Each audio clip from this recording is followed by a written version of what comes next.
শেষ পর্যন্ত 5ই আগস্টের সরকার গঠনের সময় আমি ছিলাম। পরবর্তীকালে প্রথম যখন ডাকা হলো সেখানেও গিয়ে আমরা পার্টিসিপেট করেছি এবং আমরা পজিটিভলি ওনাদেরকে সাহায্য করতে চেয়েছি। ইতিমধ্যে আমি খেয়াল করলাম যে দেশের মধ্যে একটা ওই যে ফ্যাসিবাদ বিরোধী আর ফ্যাসিবাদ দোসর এবং ফ্যাসিবাদ এই ধরনের একটা ভাগ করা হচ্ছে, এবং সেটা সর্বস্তরের মানুষের মধ্যে, ব্যবসায়ীদের মধ্যে করা হয়েছে, পেশাজীবীদের মধ্যে করা হচ্ছে, বুদ্ধিজীবীদের মধ্যে করা হচ্ছে, শিল্পী সাহিত্যিক প্লেয়ার, মানে আপামর জনসাধারণের মধ্যে একটা ভাগ সৃষ্টি করা হচ্ছে। সেই ভাগটাও আমি দেখলাম একটা ইন্টারেস্টিং, আমার অ্যানালাইসিসে যেটা আসলো ভেরি ইন্টারেস্টিং ওয়ে।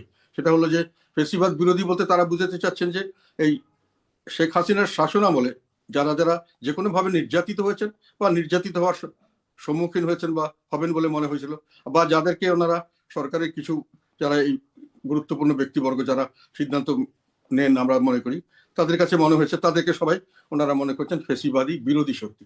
আর বাকি যারা সরকারের সময় কোনো রকম মানে ঝুঁকির মুখোমুখি হননি, কোনো রকম ভাবে তাদেরকে কোনো সমস্যায় পড়তে হয়নি এই সরকারের আমলে, কোনো এবং কোনো না কোনো ভাবে শেখ হাসিনার বা আওয়ামী লীগের সঙ্গে কিছু না কোনো ভাবে একটা যুক্ত ছিলেন, সেটা হয়তো ইনোসেন্টলি এটা সরকারের সঙ্গে অনেকেরই অনেকভাবে থাকতে হয়, তাদেরকে সবাই ওনারা ফেসিবাদের দোসর বা মানে তারা দেশপ্রেমিক নয় এবং তারা দেশদ্রোহী, ফেসিবাদের দোসর এবং ফেসিবাদ এইভাবে ভাগ করছেন।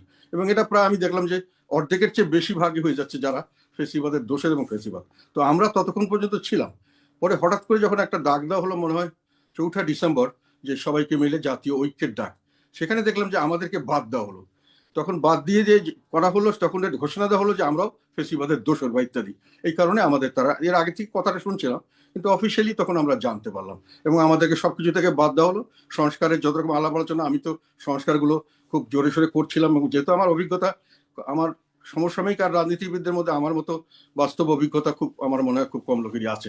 আমি একেবারে পার্লামেন্টে প্রায় বেশ 25-28 বছর থেকে বিভিন্ন সময় পার্লামেন্টের বিভিন্ন কমিটিতে ছিলাম, মিনিস্টার ছিলাম, বিরোধী দলে ছিলাম, বিরোধী দলের নেতা ছিলাম, উপনেতা ছিলাম। তার আগে আমি সরকারি চাকরি করেছি 25 বছর, বিভিন্ন গুরুত্বপূর্ণ দায়িত্বে ছিলাম, দেশে করেছি, বিদেশে করেছি। আমার অভিজ্ঞতাগুলো দিয়ে আমি আমি অনেক কমিটিতে ছিলাম, যেই কমিটিগুলো ওই সংস্কার করতে, মানে সংবিধানের উপরে কাজ করা, রুলস অফ প্রসিডিওর উপরে কাজ করা, দেশের শাসন ব্যবস্থার বিভিন্ন সময় আমি এগুলো করেছি, চাকরির সময় করেছিলাম, এখনো করেছি, আইন তৈরি করা নতুন নতুন।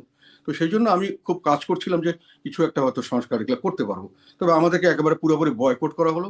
তখন আমি খেয়াল করে দেখলাম যে এই জিনিসটাকে, দেশটাকে দুই ভাগ শুধু করা হয়নি, একটা খুব সহজ জিনিস যেটা কমন, মানে মানুষ এক তরফকে দিয়ে আর এক তরফের উপরে, যেটা একটা এতদিন অনেকের একটা ক্ষোভ ছিল, অত্যাচারিত হয়েছে নানানভাবে, অন্যায়ভাবে হয়েছেন, সেটাও ঠিক।